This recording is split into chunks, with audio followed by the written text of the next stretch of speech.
Friends, good evening and welcome to our channel GK. అందరికీ నమస్కారం అండి. వెరీ ఇంట్రెస్టింగ్ స్టాక్స్ తో మీ ముందుకు వచ్చాను. వీడియోను చివరి వరకు చూసి మీ అభిప్రాయాన్ని కామెంట్ లో చెప్పండి. ఇక విషయానికి వస్తే మల్టీ బ్యాగర్ ఇన్వెస్టింగ్ వినడానికి చాలా సింపుల్ గా అనిపిస్తుంది కదా. ఏదో ఒక చిన్న కంపెనీని ముందుగానే మనం పట్టుకోవటం, మార్కెట్ లో వచ్చే చిన్న చిన్న వాల్టాలిటీని అలజడులను పట్టించుకోకుండా అలాగే హోల్డ్ చేయటం, టైం గడిచే కొద్దీ అది భారీ లాభాలను ఇవ్వటం వినడానికి చాలా బాగుంది కదా. కానీ నిజానికి ఇది అంత ఈజీ కాదండి. చాలా స్మాల్ క్యాప్ కంపెనీలు మొదట్లో మంచి స్టోరీతోనే మొదలవుతాయి, కానీ ఆ అవకాశాన్ని ఏళ్ల తరబడి కన్సిస్టెంట్ ప్రాఫిట్ గా మార్చగలిగేవి కేవలం కొన్ని కంపెనీలు మాత్రమే. ఎందుకంటే అసలైన పరీక్ష ఆ మొదటి దశ గ్రోత్ తర్వాతే మొదలవుతుంది. కొన్ని కంపెనీలు సైజు పెరిగే కొద్దీ ఇబ్బంది పడతా ఉంటాయి, ఎందుకంటే లాభాల మార్జిన్ తగ్గిపోవటం, పనితీరు వీక్ గా ఉండటం లేదా అప్పులు పెరిగిపోవటం వంటి జరుగుతూ ఉంటాయి. కానీ మరికొన్ని కంపెనీలు మాత్రం సైలెంట్ గా తమ స్థానాన్ని బలపరుచుకుంటుంటాయి, కస్టమర్స్ తో సంబంధాలను పెంచుకుంటా ఉంటాయి అండ్ ఇతరులు కాపీ చేయలేని స్కిల్స్ ను సంపాదించుకుంటూ ఉంటాయి. ఈ డిఫరెన్స్ అనేది మనకి చాలా కాలం తర్వాత కానీ స్పష్టంగా కనిపించదు. కాలక్రమేణా ఏ కంపెనీలు అయితే క్రమశిక్షణతో ఫైనాన్షియల్ డిసిప్లిన్ గా ఉంటూ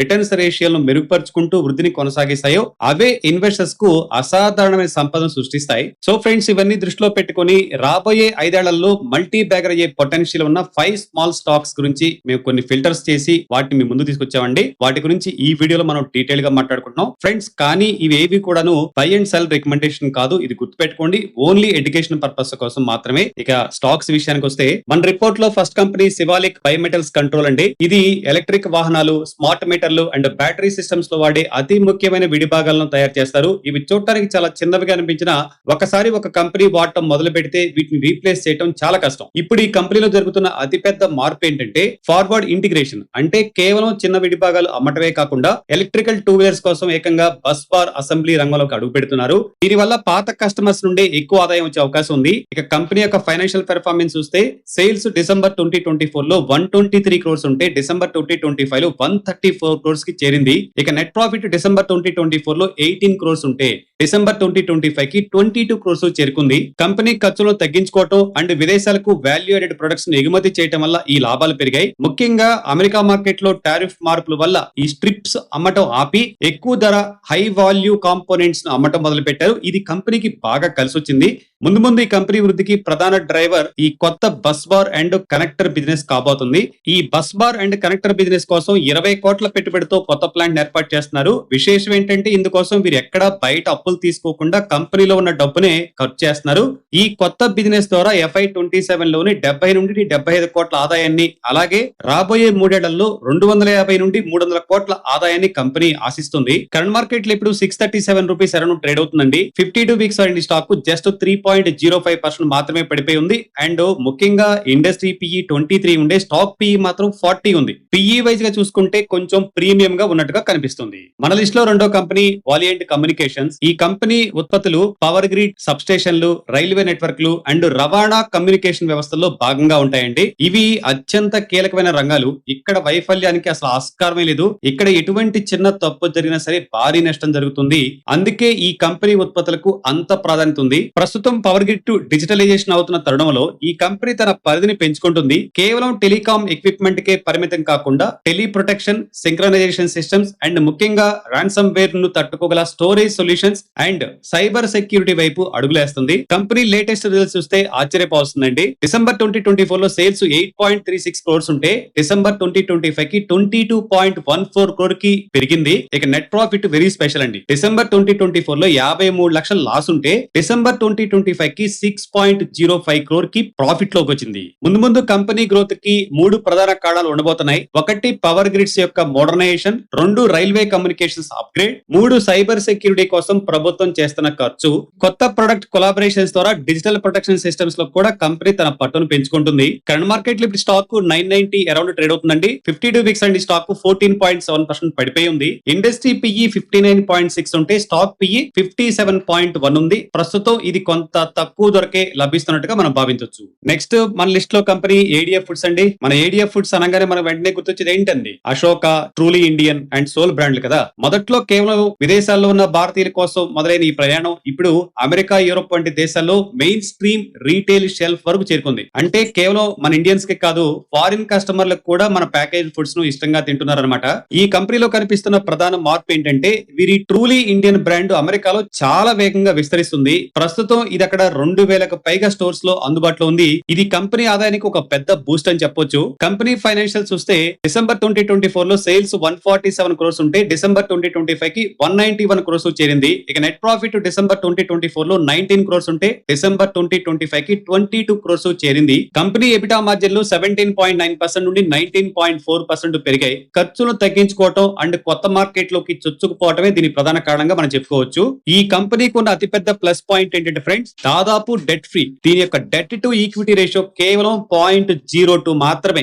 ముందు గ్రోత్ కోసం కంపెనీ భారీ ప్లాన్ వేస్తుందండి. మొదటిగా సూరత్ ప్లాంట్. సూరత్ లోని కొత్త గ్రీన్ ఫీల్డ్ ఫెసిలిటీలో ఇప్పటికే కమర్షియల్ ప్రొడక్షన్ మొదలైంది. దీని వల్ల కొత్తగా ఫ్రోజన్ ఫుడ్ విభాగంలో కంపెనీ తన పట్టును మరింత పెంచుకోనుంది. రాబోయే కాలంలో 925 క్రోర్స్ నుండి 1,000 క్రోర్స్ ఆదాయాన్ని సాధించడమే లక్ష్యంగా మేనేజ్మెంట్ ముందుకు సాగుతుంది. కరెంట్ మార్కెట్ లో ఇప్పుడు 273 అరౌండ్ ట్రేడ్ అవుతుంది. 52 వీక్స్ అండ్ స్టాక్ 9.19% తగ్గింది. ఇండస్ట్రీ పిఈ 60.4 ఉంటే స్టాక్ పిఈ మాత్రం 35.2 ఉందండి. ప్రస్తుతం చాలా ఆపర్చునిటీ కనపడుతుంది. డెఫినెట్ గా ఈ స్టాక్ ని మీరు ఆర్డర్ లో పెట్టుకుని వాచ్ చేయండి. మన లిస్ట్ లో 4వ company Interarch Building Products. Construction sector లో కొత్త ట్రెండ్స్ కనపడుతున్నాయండి. ఇప్పుడు ఇండస్ట్రియల్ బిల్డింగ్స్ కట్టే పద్ధతి పూర్తిగా మారిపోతుంది. పాతకాలం నాటి సిమెంట్ ఇటుకల నిర్మాణం కంటే ప్రీ ఇంజనీర్డ్ స్టీల్ బిల్డింగ్స్ కు అంటే పిఈబిస్ కి డిమాండ్ విపరీతంగా పెరిగింది. ఫ్యాక్టరీలు, వేర్ హౌస్లు, డేటా సెంటర్లు అండ్ ఇన్ఫ్రా ప్రాజెక్టుల కోసం ఈ బిల్డింగ్స్ డిజైన్ చేయడంలో ఇంటరార్చ్ కంపెనీ ఒక టాప్ అని చెప్పుకోవచ్చు. కంపెనీ గ్రోత్ చూస్తే చాలా ఆశ్చర్యంగా ఉందండి. సేల్స్ డిసెంబర్ 2024 లో 364 క్రోర్స్ ఉంటే డిసెంబర్ 2025 కి 523 క్రోర్స్ చేరింది.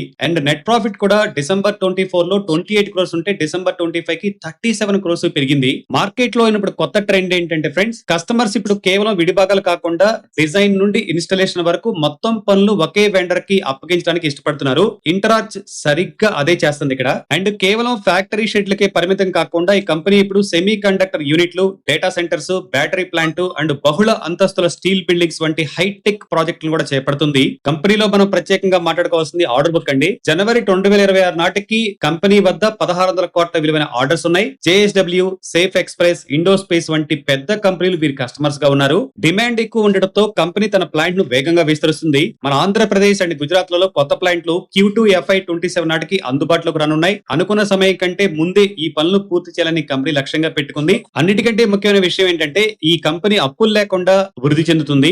వీరి డెట్ టు ఈక్విటీ రేషియో కేవలం 0.01x మాత్రమే అండి. కరెంట్ మార్కెట్ లో స్టాక్ ధర ఇప్పుడు 2135 అరౌండ్ ట్రేడ్ అవుతుంది. 52 వీక్స్ అండ్ మాత్రం ఈ స్టాక్ 22.7% కరెక్షన్ జరిగింది. ఇండస్ట్రీ పిఈ 18.6 ఉంటే స్టాక్ పిఈ 25.8 ఉంది. కాస్త స్లైట్ ఎక్స్పెన్సివ్ గా అనిపిస్తుంది. ఈ రోజు మన అనాలిసిస్ లో last company Advait Energy Transitions అండి. Power transmission and clean energy sector లో భారత్ చేస్తున్న భారీ మార్పులకు అద్వైత్ ఎనర్జీ ఒక పక్కా ఉదాహరణ.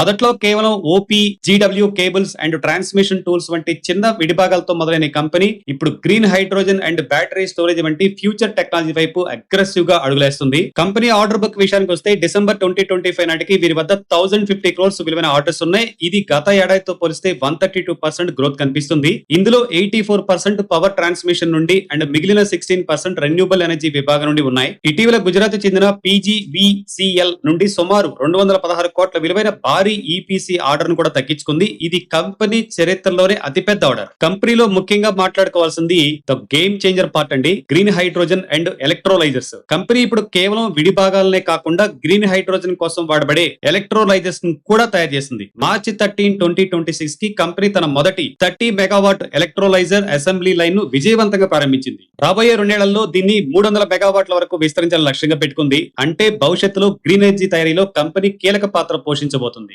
కంపెనీ ఫైనాన్షియల్స్ చాలా గ్రోత్ వైపు పరిగెడుతున్నాయండి. డిసెంబర్ 2024 లో సేల్స్ 98 క్రోర్స్ ఉంటే డిసెంబర్ 2025 కి 211 క్రోర్స్ పెరిగింది. నెట్ ప్రాఫిట్ కూడా 24 లో 10 క్రోర్స్ ఉంటే 25 లో 17 క్రోర్స్ ఉంది. కంపెనీ లక్ష్యాల విషయానికి వస్తే మేనేజ్మెంట్ రాబోయే కాలంలో 40-45% వృద్ధిని ఆశిస్తుంది. అయితే ఈపీసీ ప్రాజెక్టులు పెరగడం వల్ల ఎబిటా మార్జిన్లు ప్రస్తుతానికి 11% వద్దే ఉన్నాయండి. మేనేజ్మెంట్ కేవలం సేల్స్ ను పెంచడమే కాకుండా ప్రాఫిటబిలిటీ ఆర్డర్స్ కే ప్రాధాన్యత ఇస్తుంది. కరెంట్ మార్కెట్ లో ఇప్పుడు 2097 అరౌండ్ ట్రేడ్ అవుతుంది. 52 వీక్స్ అండ్ స్టాక్ 13.3% కరెక్షన్ జరిగింది.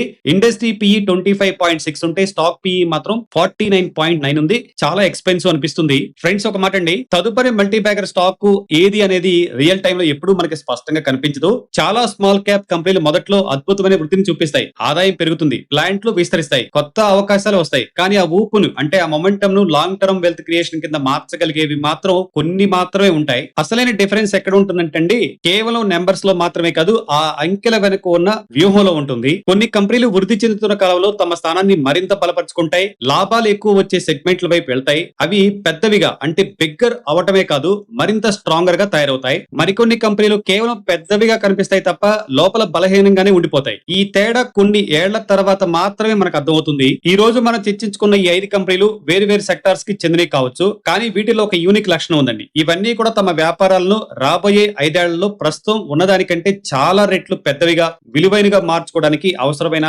పునాదులను వేసుకుంటున్నాయి. గుర్తుంచుకోండి ఫ్రెండ్స్, స్మాల్ క్యాప్ ఇన్వెస్టింగ్ అనేది ఎంతటి లాభాలను ఇస్తుందో అంతే రిస్క్ తో కూడుకున్నాయి. అందుకే కేవలం ఇతరుల మాట విని కాకుండా company balance sheet, management track record, market పరిస్థితులను స్వయంగా విశ్లేషించిన తర్వాతే మీరు పెట్టుబడి నిర్ణయం తీసుకోండి. ఫ్రెండ్స్, ఈ వీడియో మీకు నచ్చిందని ఆశిస్తున్నాను. ఈ 5 స్టాక్స్ లో మీ ఫేవరెట్ ఏది కింద కామెంట్ సెక్షన్ లో మాతో పంచుకోండి. మరిన్ని ఇలాంటి ఇన్ డెప్త్ అనాలిసిస్ వీడియోస్ కోసం మన ఛానల్ ని సబ్స్క్రైబ్ చేసుకోవడం మర్చిపోకండి. వీడియోను హైప్ చేయడం మాత్రం అస్సలు మర్చిపోకండి.